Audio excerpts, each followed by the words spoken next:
Damos la bienvenida al sociólogo Marco Salamea, analista de la Universidad de Cuenca. Vamos a hablar sobre el debate presidencial de este domingo. Se ha hablado ya mucho por parte de analistas, pero siempre hay temas que analizar y también ver en perspectiva cuál podría ser la deriva del debate. Le damos la bienvenida. Muchas gracias, Gustavo. Bueno, creo que el debate es un espacio democrático cuyo objetivo ideal es que los candidatos presidenciales expongan sus proyectos, sus propuestas de gobierno y que esta exposición sirva como el mejor insumo para que la población pueda determinar una adhesión electoral a cualquiera de los candidatos. Este es el objetivo ideal.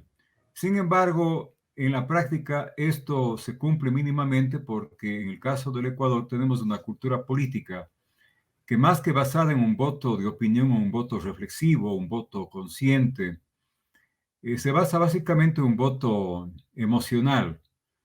Y en esa perspectiva, pues el debate no contribuye en nuestra cultura política de manera significativa y decisiva en la definición y en la decisión final que toma el votante, Pero excepto en... quedaba el antecedente del anterior debate, que fue todo lo contrario.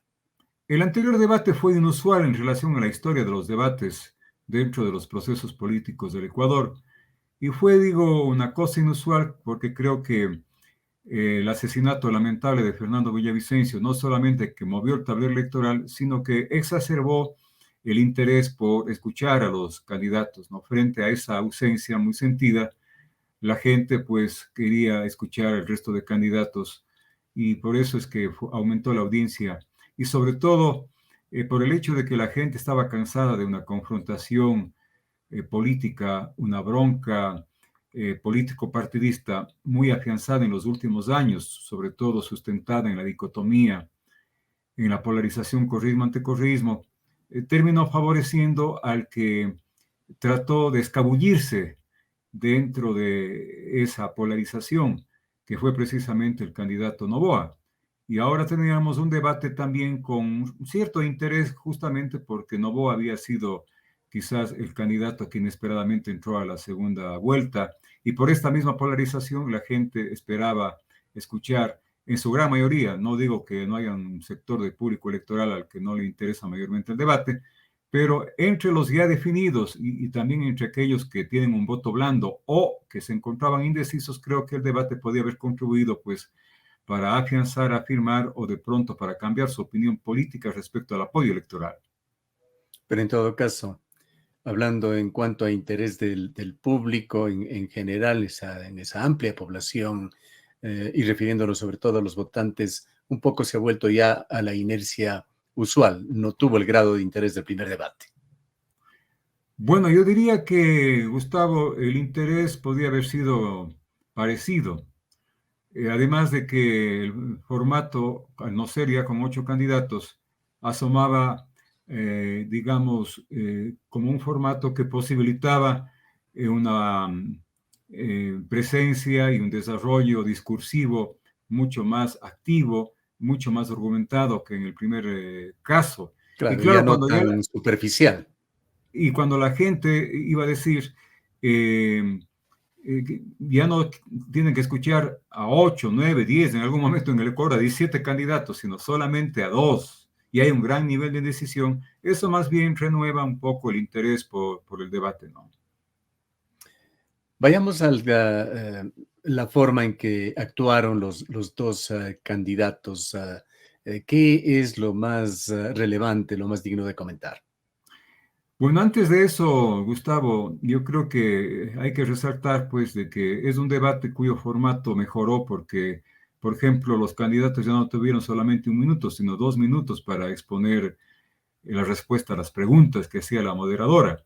Y hablando de la moderadora, creo que la gran ganadora del debate fue precisamente Ruth del Salto, cuya presencia fue ecuánime, equilibrada, digamos, sin algún tipo de actitud tendenciosa a favor o uno u otro lado. Es decir, hablaríamos de una moderación totalmente imparcial, independiente. Y eso creo que cualifica, ¿no? Y dignifica a este espacio político del debate. Por otro lado, pues el nivel de profundidad con la que expusieron los candidatos la respuesta a las preguntas, tampoco fue, digamos, significativo, porque 2 minutos ciertamente a veces no son tampoco suficientes. Distinta sería un debate en el que el formato permita, por ejemplo, una intervención inicial por lo menos de 5 minutos, para que los candidatos expongan de manera mucho más explícita y argumentada los elementos esenciales de su propuesta económica, social y política. Pero de todas maneras, pues los 2 minutos permitieron respuestas a estas preguntas, que además son preguntas concebidas por un comité de debates, como usted conoce, y que incluso en esas respuestas no se logra identificar las diferencias básicas y fundamentales en los proyectos ideológico-políticos que acompañan a cada candidatura. Digamos, uno podría identificar estos proyectos leyendo el programa de gobierno que han presentado las candidaturas en el Consejo Nacional Electoral. Pero ese programa del Consejo Nacional Electoral respecto al discurso político que los candidatos exponen en los debates, a veces incluso no corresponde o no se corresponden entre ellos. El discurso político del debate y lo que está en la propuesta de gobierno presentada al Consejo Nacional Electoral. Y además que otra cosa es que cuando cualquiera de estos candidatos llega a la presidencia de la República, había que ver qué proporción de ese plan de gobierno y qué proporción de esas ofertas de campaña, uno de cuyos escenarios para exponer esas ofertas desde el debate, pues finalmente logra materializarse o concretarse. Y en todas las actitudes, el candidato Noboa optó un poco por la misma línea del primer debate de no ser insidioso, de tratar de mantener distancias, de tratar de no alterar a su oponente. Yo creo que no estuvo tan, digamos, no insidioso como el primer debate. Habieron algunas indirectas, algunas que se lo hizo a Pero, Luisa González. pero sumamente indirectas. Pudo haber sido Sí, mucho más directo. pero por un público un poco informado se daba cuenta, ¿no? Que lo que estaba queriendo decir, incluso había acusaciones que se hacían. eh, y también, pues, de la contraparte, pues, Luisa González estableció cuestionamientos a Noboa. Pues eso es inevitable y está bien que así sea, porque a veces hay interpretaciones e interpretaciones de cómo deben ser los debates. Cuando confrontan, se dice que el debate no valió porque había mucha confrontación, mucha pelea, mucha discusión. Si es que no se da una discusión que es propio, característica de un debate, se termina diciendo que es un debate plano, un debate aburrido, que en realidad no sirvió para nada. Yo he escuchado estas dos lecturas y las dos son sesgadas, ¿no? A Ya, veces incluso... pero le doy dos ejemplos en los cuales pudo haber sido más incidente Noboa. Uno, cuando hablaba, por ejemplo, del mal manejo, se refería a él, de la catástrofe que hubo hace pocos años en Manabí, Esmeraldas, con el terremoto. Fue muy indirecto en eso. Mucha gente posiblemente ni se percató de qué es lo que estaba hablando. Lo otro, el uso del avión presidencial, en el cual quienes están bien informados, como usted señala, saben de las acusaciones que hay en cuanto a abusos de Luisa González, pero que igualmente se quedó en una situación bastante externa o indirecta, la que proponía Noboa. Además que no se refieren a temas de fondo y que estaban repitiendo argumentos ya un poco, digamos, pasados. Porque en el debate presidencial de 2021 y en la campaña de hace 2 años eran los mismos temas, ¿no? Amén de que habían otros en los que no se insistió ahora, pues el de la desdolarización, el hecho de que vamos a hacer Venezuela, y etcétera, etcétera. Otro tipo, digamos, de relatos que más bien han ido perdiendo fuerza, ¿no? Y que sobre todo pueden resultar más bien contraproducentes en un pueblo con algún tipo de capacidad reflexiva. A mí lo que me preocupa es de que no se permitió a través de las respuestas de las preguntas, o las preguntas más bien no permitieron, pues reitero, identificar de manera clara las diferencias de fondo que existen desde el punto de vista de sus propuestas ideológico-políticas. En cualquier caso, yo creo que incluso en mi situación como docente universitario, si hubiera que establecer una calificación, pues es cuando, yo también que he sido docente universitario, Gustavo, cuando van a exponer una tesis, por ejemplo, los estudiantes. Entonces, no a la final establece una calificación. A veces suelen hacer exposiciones en pareja y uno a veces termina calificándoles de la misma manera o diciendo, no, no, uno estuvo mejor o uno tuvo un poco menos en cuanto a su calidad expositiva y les pone una nota diferenciada. Yo sí creo que a la final, pues, si hubiera que poner una nota, esta nota sí sería diferenciada, porque indudablemente, pues, en honor a la objetividad, creo que mucho más canchera, mucho más fluida, mucho más consistente, firme, segura en las cosas que decía, estuvo Luisa González. Lo cual no implica, pues, que ello ya le asegura, pues, que a lo mejor vaya finalmente a terminar ganando la elección presidencial. Yo tengo mis dudas al respecto. Una cosa es el debate, otra cosa es ya la elección como tal. Lo fundamental será ver cuánto incide en el voto muy pronto y con mayor razón cuando hasta el jueves se pueden conocer encuestas, por lo menos las encuestas calificadas, se tendrán datos concretos. Sin duda, habría que esperar quizás entre hoy o mañana un nuevo estudio de opinión electoral para ver cuáles son las cifras, si se movieron o no se movieron, y en qué porcentajes se movieron, efectivamente así pasó. Y finalmente, pues después de que termine el último día en el que oficialmente puedan hacerse conocer las encuestas, hay todavía días que quedan de campaña electoral, incluso hasta el último día en la campaña extraoficial. Cualquier cosa podría pasar, mucho más en el caso de que tenemos una votación muy volátil en algún sector del electorado. No obstante lo cual, lo que no es volátil es, digamos, el hecho de que hay también la fuerte presencia de votantes absolutamente anticorreístas que son al final decidirán la balanza en ya los resultados electorales, como pasó en el 2021 con la elección de Lasso. Recordemos que Lasso obtuvo 4 puntos menos de apoyo en la primera vuelta que obtuvo Noboa, obtuvo el 19% y finalmente terminó con el 52%, ¿no? Habría que ver si ese resultado se replica en esta elección, porque indudablemente, pues reitero, en esta polarización todavía el gran sector del electorado se mueve en base a las simpatías o antipatías que despierta el correísmo, ¿no? Y un sector que, en cambio, cansado de este dualismo, de esta polarización, de esta dicotomía, pues preferirá incluso a lo mejor votar en un voto protesta, pues votar nulo. O algunos incluso pues habrán cambiado de opinión escuchando el día de ayer. Todo eso está sujeto pues a verificación con lo que usted decía, pues con un estudio de opinión cuantitativo en este caso, que son las encuestas. Claro, y conociendo la volatilidad del electorado ecuatoriano, de un sector importante del electorado ecuatoriano, 2 semanas aún es un tiempo significativo como para poder esperar algún golpe de efecto, algún impacto que pueda ser más decisivo que lo que sucedió ayer. Sí, sí, sin duda, esa es nuestra cultura política. Y yo creo que en los próximos días, sobre todo, otra vez se va a tratar de establecer un tipo de publicidad, de propaganda política, incluso combinada con informaciones falsas, con relatos propios de una campaña sucia de parte y parte, para tratar de exacerbar esa emocionalidad, de exacerbar sentimientos de cierto temor, de miedo, de antipatías, incluso de odio, para que el electorado vote en base a eso, ¿no? Eh, lo deseable sería, para consolidar un sistema verdaderamente democrático, que la gente opte por decidir un voto en base a la fuerza argumentativa de lo que significa la propuesta de cada una de las candidaturas. Quizás doy aquí un breve ejemplo, Gustavo. ¿Cómo debería ser un voto propiamente democrático, ciudadano, pensante, consciente?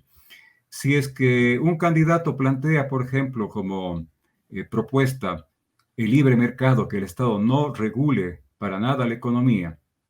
Si es que alguien dice, bueno, yo creo que eso es lo mejor para la economía, que el Estado no se meta, que no regula, que los empresarios simplemente definan lo que hay que hacer en la economía, si es que alguien dice que por eso vota por ese candidato, está razonando su voto.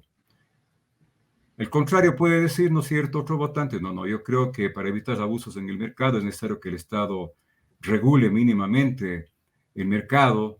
Yo creo que debe haber una economía con esa intervención relativa del Estado, está también razonando su voto.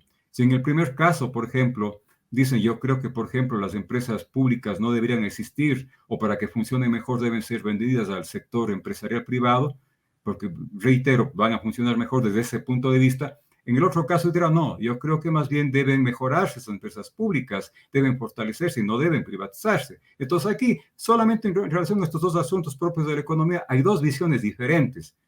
Y si cada votante vota por uno u otro razonando por este tipo de situaciones, está efectivamente ante un voto ya reflexivo, ¿no? No midiendo la antipatía o la simpatía que tal o cual candidato me despierta. Y lamentablemente, pues los partidos no ayudan, no les conviene, no les interesa, pues que hay este tipo de votantes. Ese discurso políticamente correcto les llevó a los candidatos también a hacer una serie de ofertas que si lo hicieran con calculadora en mano y con preguntas concretas sobre cómo lo van a hacer, serían de difícil respuesta, pues hablaron del tema de seguridad, de educación, de nutrición infantil, de combatir la nutrición crónica infantil, de vivienda, de seguridad social, con una serie de intenciones y proyectos que suman mucho dinero.